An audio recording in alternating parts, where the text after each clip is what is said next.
Assalamualaikum Ananda Solih dan Solihah. Bagaimana kabarnya pagi ini? Apakah sudah sarapan? Sudah sholat duha? Sebelum belajar, marilah kita berdoa agar pembelajaran kita hari ini mendapat keberkahan dari Allah Subhanahu wa Ta'ala.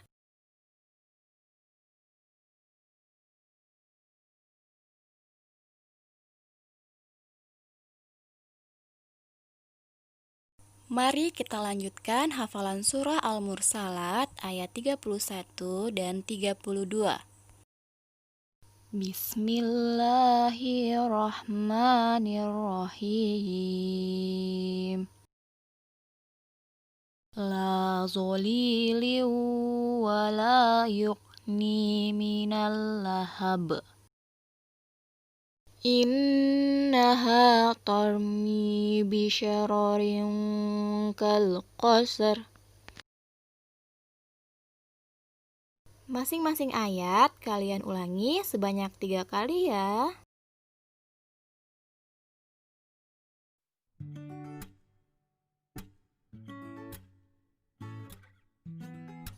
Hari ini kita akan melanjutkan pembelajaran tematik kita.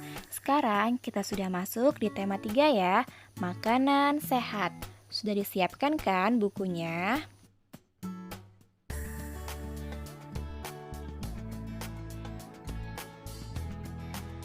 Langsung saja dibuka bukunya. Tema 3, makanan sehat. Subtema 1, bagaimana tubuh mengolah makanan. Pembelajaran 1 dan 2.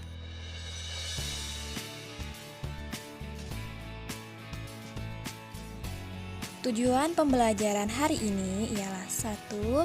Dengan membaca, siswa mampu menemukan informasi tentang organ-organ pencernaan hewan dan fungsinya. 2. Dengan mengamati gambar, siswa mampu menjelaskan bagian organ-organ pencernaan manusia dan fungsinya. 3. Dengan mengamati gambar iklan, siswa mampu mengidentifikasi kata kunci pada iklan media cetak. 4. Siswa mampu memahami ciri-ciri lagu bertangga nada mayor dan minor.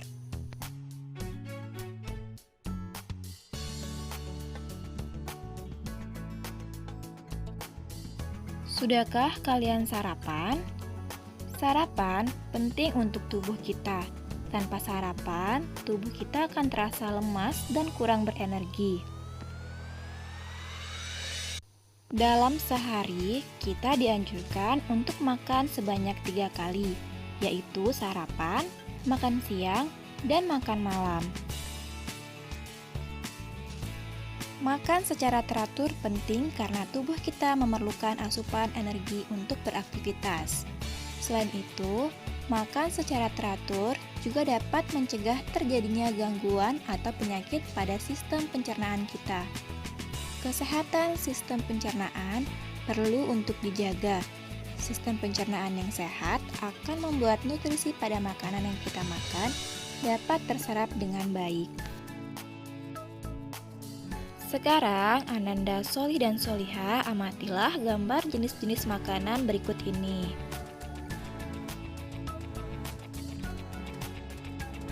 Gambar ini juga terdapat pada buku kalian di halaman 3. Apa saja jenis-jenis makanan yang nampak pada gambar? Ya, benar.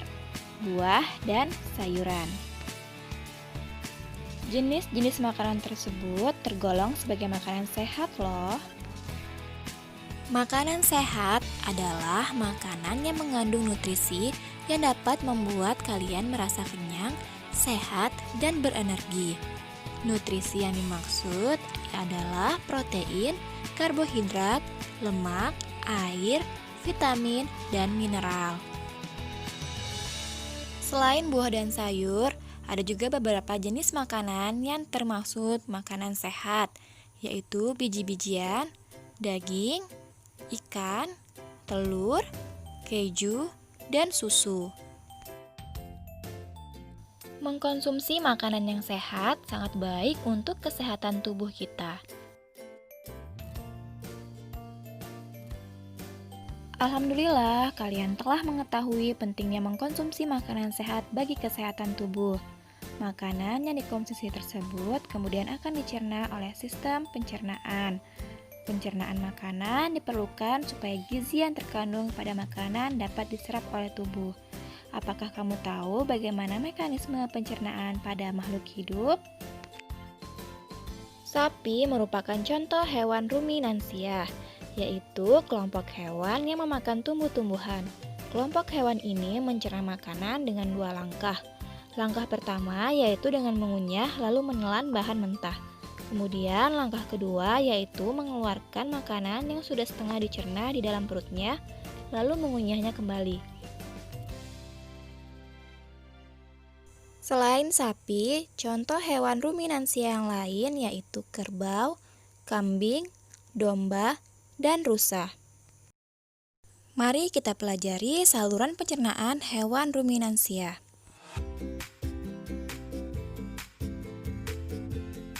Perhatikan gambar saluran pencernaan hewan ruminansia berikut. Di buku kalian ada pada halaman 5 dan 6. Saluran pencernaan hewan ruminansia dimulai dari mulut. Pada rongga mulut terdapat gigi, lidah, dan saliva. Hewan ruminansia memiliki gigi seri dan gigi geraham.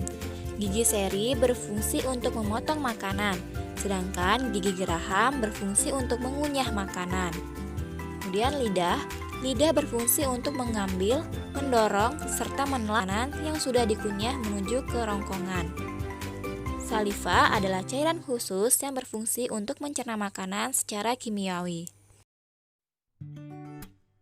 Yang kedua ada esofagus atau kerongkongan, yaitu saluran yang menghubungkan mulut dengan lambung.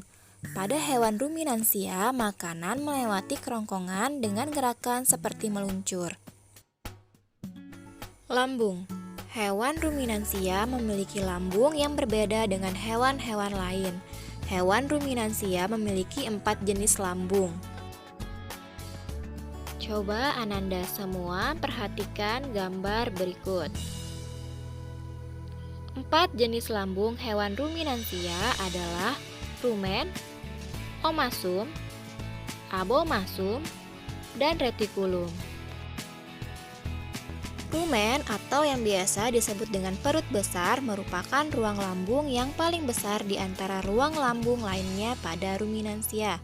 Di dalam lambung ini akan terjadi pencernaan yang dibantu oleh mikroorganisme. Retikulum atau biasa disebut dengan perut jala. Makanan yang berasal dari rumen akan masuk ke retikulum. Makanan akan memiliki tekstur yang lebih lunak yang akan dimuntahkan kembali ke dalam mulut untuk dicerna kembali. Fenomena ini dapat kamu amati pada hewan ruminansia yang sedang istirahat.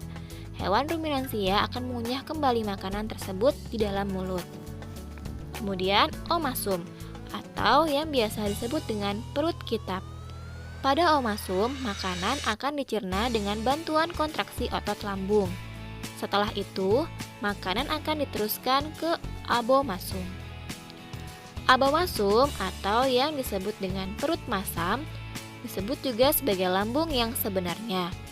Lambung keempat ini memiliki struktur dan fungsi yang sama dengan lambung manusia. Dinding lambung akan mengeluarkan getah lambung untuk membantu mencerna makanan. Makanan secara perlahan didorong ke usus halus.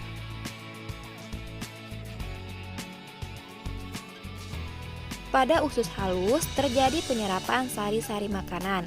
Sari-sari makanan masuk ke pembuluh darah lalu diedarkan ke seluruh tubuh. Sisa-sisa makanan yang tidak diperlukan tubuh kemudian masuk ke usus besar. Pada usus besar, makanan mengalami pembusukan oleh bakteri. Dalam sistem pencernaan, anus berfungsi sebagai organ pencernaan terakhir yang merupakan tempat dikeluarkannya sisa makanan yang tidak diperlukan oleh tubuh. Sisa-sisa makanan tersebut dikeluarkan dalam bentuk tinja atau feses. Lalu bagaimanakah sistem pencernaan pada manusia? Sistem pencernaan adalah sebuah sistem yang memproses makanan dan menyerap sari-sari makanan berupa nutrisi yang dibutuhkan tubuh. Coba sekarang perhatikan sistem pencernaan manusia pada gambar berikut. Fungsi utama mulut adalah untuk menghancurkan hingga ukurannya lebih kecil. Kerongkongan mempunyai fungsi memindahkan makanan dari mulut ke lambung. Kerongkongan dapat melakukan gerak peristaltik. Fungsi lambung untuk memecah makanan dan mencampurkannya dengan asam dan enzim. Usus halus berfungsi menyerap sebagian besar nutrisi yang ada dalam makanan. Sedangkan fungsi utama usus besar adalah menyerap air dari feses.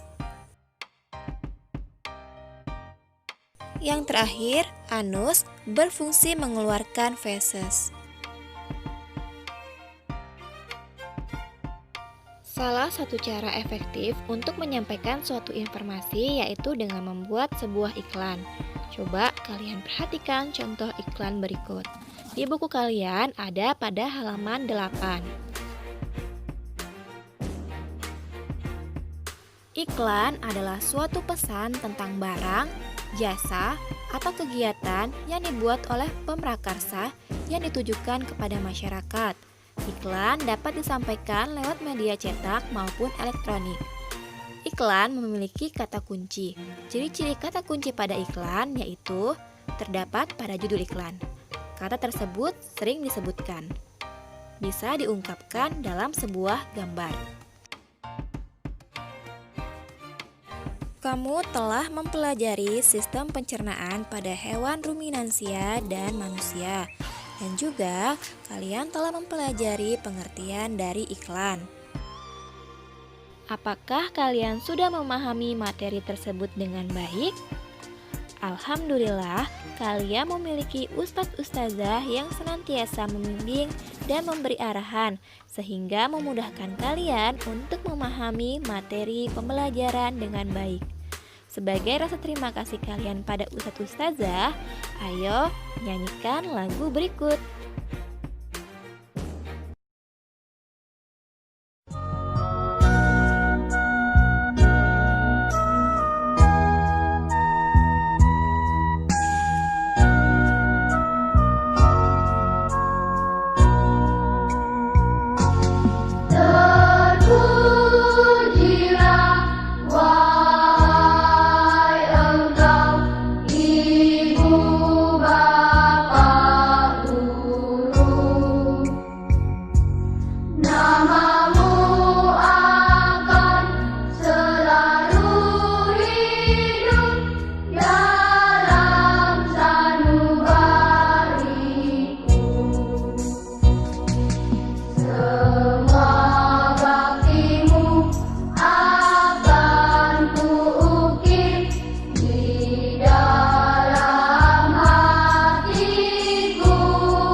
Dalam lagu himne guru tersebut terdapat tangga nada tertentu.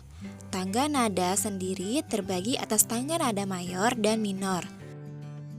Ciri-ciri lagu bertangga nada mayor adalah bersifat riang gembira, bersemangat, biasanya diawali dan diakhiri dengan nada do.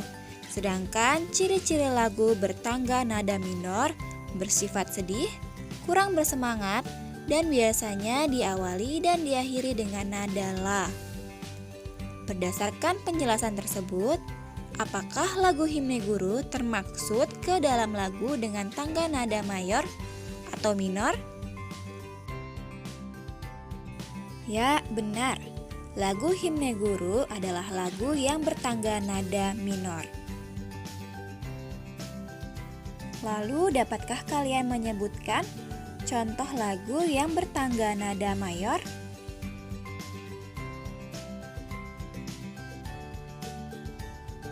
Sekarang buka buku kalian halaman 12. Jawablah pertanyaan nomor 1 sampai 5. Berdiskusilah dengan kedua orang tuamu untuk menjawab pertanyaan-pertanyaan tersebut. Alhamdulillah, pembelajaran hari ini telah selesai. Kumpulkan foto tugas kalian kepada Ustadz Ustazah melalui WA atau Telegram ya. Dan jika kalian memiliki pertanyaan, silakan menghubungi Ustadz Ustazah.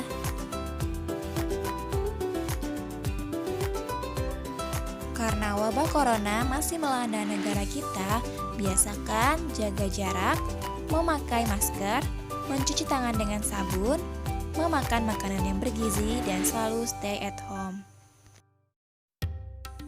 Sampai jumpa di pembelajaran berikutnya. Terima kasih. Assalamualaikum.